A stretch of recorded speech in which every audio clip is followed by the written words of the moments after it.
Oh, hey guys, welcome to your science lesson slash homework. So here's what we're going to do over the next week or so. We're going to review all the content you need to know for your science FSA test at the end of the year. So what we're going to work on today is the baseline test for first grade. Now, I know you guys are going to go, this is going to be too easy. I know the answers. It's so simple. But here's the important thing. You learn things in first grade that you don't get taught again, and then you get tested in fifth grade. And then you learn things in second grade that you don't get taught again until you get tested in fifth grade and third and fourth grade. So it's new content every time. So you don't get to see a lot of this stuff. It doesn't repeat itself. So these should be pretty easy for you guys, but a lot of these things you haven't seen in a while. So we're going to do it the same way. I'm going to tell you to pause. I want you to think about it, get your answer. You're going to want to get out a piece of paper and jot down your answers so that you can put them into Canvas. But we're going to go through these, and there's 20 of them, and we'll go pretty quick because you should know most of them right away. So pause, get your answer, and then I'll tell you what the answer is, and then we're going to move on to the next one. About 12 or 13 of them are like ridiculously simple for you guys. But there are 5 or 6 where you've got to like really think and pay attention to the words, or you will jump and quickly pick the wrong answer when you get a question like this on FSA. So we're going to start with first grade, then do the second grade one, third grade one, fourth grade one, and then we're going to really start working on a bunch of random questions. So we're going to build up into this and try to repeat some of this stuff. Okay, so everybody take a second, read number 1, pause me and get your answer. Okay, number 1, what is true about stars? When you see a question like that, when it says, what is true about stars? You got to read all those and find the one that's true, right? So if you take a look, what is true about stars? A, they're always in the sky. B, they're in the sky only during the day. C, they're in the sky only during night. And D, stars are never in the sky. Well, D doesn't make any sense because we see stars in the sky, right? Here's the thing. You can see the stars in the sky when it's dark because they're bright. But the answer to this is stars are always in the sky. They don't go anywhere. So make sure you put A for number 1. All right, let's go to number 2. Let me get this centered a little bit for you guys. Okay, pause me, read number 2, get your answer. Okay, so which plant is most likely to grow? A, a plant that only gets water. B, a plant that gets air, water, and no light. C, gets water, light, and air. And D, a plant that gets light, air, and no water. Here's the thing. That answer is simple and easy, and you guys will laugh like, it's so funny. But you guys will look at this too fast and not take your time, and you'll see air, water, and light, and you'll go, that's it, and not pay attention to this saying no light. And you'll see light, air, water. Yep, that's all the things it needs, but you won't pay attention. This is the only word that makes B and C wrong, right? The key to this test, especially with the easier stuff, is paying attention to the words. So your answer for number 2 is C. All right. All right, pause me, do number 3. Okay, number 3 should be easy for you. Think about a swing when you're on it. I guess you could spin it in a circle, and I guess somebody could wiggle you around in a zigzag path. A straight line means you go like this. And I know a lot of you might think when you're on a swing, think about it. You are going like on a straight line, but you're on a straight line doing what? Going back and forth. So although that seems easy, you could very easily pick C. And I know a lot of you guys that are just skipping through and not listening to my explanation, you'll probably pick C for your answer because I circled it. But the answer to this one is a D, right? That's why you have to read every choice on these tests. They try to trick you because you'll think a swing goes like this. A swing is on the straight line, right? But it's going back and forth. So D is a better answer. So make sure you pick D for number 3. Okay, number 4. Pause me. Okay, number 4 is definitely sorted by size, right? But you'll see these and you'll think they're different sizes. You'll go, oh, well, this shape is different. But remember, you got to pick the best answer because technically these are in the same shape, but they're different sizes, right? So you've got to think. I hope you guys are seeing the connection where you go, oh, so easy. But if you go too fast, you'll think, oh, these are all different shapes. Well, they're not actually different shapes, they're different sizes, right? They are the same shape. So make sure you're picking the best answer. Number 5, pause me. Okay, if Anne and Bonnie like to play soccer and Bonnie kicks the ball to Anne and Anne kicks the ball back, what force does Anne use to kick the ball? Well, she's kicking it. So a kick is like a push, right? But don't let gravity get you fooled, because you might think, oh, gravity gets it back. Got to pick the best answer. It's the pushing of the ball, right? She's definitely not pulling the ball when you kick it. And I mean, magnet just doesn't make any sense. But just don't rush and go, oh, gravity is what makes the ball hit the ground and roll across, because that's not what it says, right? It wants the force that Anne puts on the ball is a push. She's, even though it's a kick is you're pushing the ball to the person, right? Okay, do number 6. Okay, number 6 is the classic answer, right? We all know gravity is what pulls it to the ground. But don't get messed up by motion, because you'll think when the apple releases from the tree, there's motion that's bringing it to the ground, right? But motion is what's happening. It's not what causes the apple to move. So make sure you're picking A for this one, number 6. All right, number 7, pause me. Sandra's learning about stars. What is true about stars in the night sky? This is when you have to read every one. When they say what is true about stars, you got to go check each one and find the one that's true, right? Stars in the night sky are too small to count. You guys should know that's not true. They're not too small, so that's not it. There are too many stars in the night sky to count. Now, if you remember back in first grade, there's kabillions and zillions of stars, right? So that's probably the answer. Scientists have counted all the stars. Not even close. You guys know that. We've talked about that. Well, we haven't talked about that. You heard that in first and second grade for sure. And stars are not evenly spread. They're all over the place. So this is a first grade question that's very easy. But you guys probably forgot that there are just trillions of stars, and they're all over the place. There's no organization or structure, right? Okay, number 8 is one that you can't really miss unless you don't pay attention to the words, right? A living thing. I didn't even tell you to pause. I'm just going to tell you the answer. I mean, my goodness, I hope you know that the tree is the only living thing there, right? All right, let's keep going. I told you some of them were ridiculous. All right, number 9. Pause me. Okay, it says, how can you record an observation? Record an observation in science. So recording it means you have to put it down somewhere, right? So I know this is a first grade tactic, right? So you'll think, oh, I don't draw a picture. I'm too big. I'm in 5th grade. But remember, remembering them in your head is not recording it. You can't remember it in your head to record it. You can tell a friend all you want, but that's not recording it. Getting it down on something where you can go back and look at it. And then scientists do not keep records. That's ridiculous. Of course we do. So make sure you guys will think that drawing a picture, I'm not a little baby. I don't draw a picture anymore, so I'm going to tell my friend.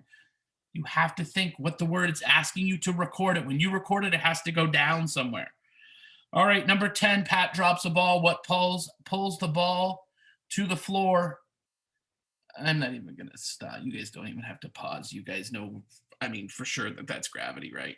Gravity pulls it to the ground. Yeah. And I don't know how one of those would even trick you unless you didn't read the question close. There's not even anything to trick you there. All right, pause me, do number 11. Where can you find rocks, fish, and flowers? Well, we've studied and seen the moon. None of that stuff can live on the moon. I mean, rocks are underground, but fish, I mean, maybe dead fish would be underground. And in outer space, yeah, probably not, right? I don't think you can get tricked by that one. Let's keep going. All right, what do all living things need? Pause me. Okay, this one, when it asks, what do all living things, they're going to try to confuse you because, living things do need houses and cars. Like, you kind of need that to, like, have shelter and transportation, and we definitely don't need rocks and soil. Um, you do need food and lungs. That's true. But you could live a long time without food. I guess you couldn't live without lungs. But you guys know that water and air, I mean, you have to think. See, A and B are kind of tricky because you need all those things, right? This is one of the ones where you got to pick the best answer, right? Because you could live for a while without water. You could live for really, honestly, a long time without food. But without your air and lungs, um, you'd be out immediately, right? You need air or you'd be done real quick. And if you didn't have lungs, you'd be able to bring the air in. So the one that changes this is water and food. You would, that's actually a very tricky one now that I'm looking at it. Remember, water is totally required, but you could live for a really long time without food. But a couple days without water, you'd get really sick. So that problem really comes down to knowing the difference between your body's needs for water and food. I think I can't even think of any other reason. That one's tricky because you do need food and lungs, but water and air are the number one thing. You'll die quickest without the water and air. Of course, I guess you die immediately without your lungs. So I don't know. That's a weird question. Just know that the answer is going to be water is very important, and of course, air. All right, do number 13. Okay, Billy saw a grocery cart rolling towards his mom's car. He stepped in front of it and stopped it. How did he stop the cart? Well, he definitely didn't pull it, and he was definitely not using a magnet because a pull would be like going like this. He put his hand out and like hit it.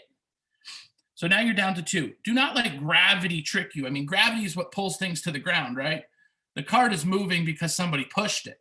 So it does seem weird when you put your hand out to stop it, you would think the cart crashes into your hand. But basically you're pushing back at the cart, right? Even though your hand might not go like this, you have to think of it as the cart is being stopped by your hand. So you would put C for that one. All right, number 14, pause and take a look at it. Okay, number 14, I mean, you just have to know that the below the ground is the roots. I mean, that was first grade. You shouldn't have missed that one. If you're not sure about that one, you got to send me an email. We'll get you a diagram of a tree. I hope you know the parts of a tree. But pay attention to those words, right? All right, pause and do number 15. This is where they'll get you. Not. They even put it in capital letters. So that means that most of these are going to be observations, ways of observations, right? We need to find the one that's not. And that is the part that will get you. So if you're in the woods and you're not an observation, hearing a woodpecker, you use your ears.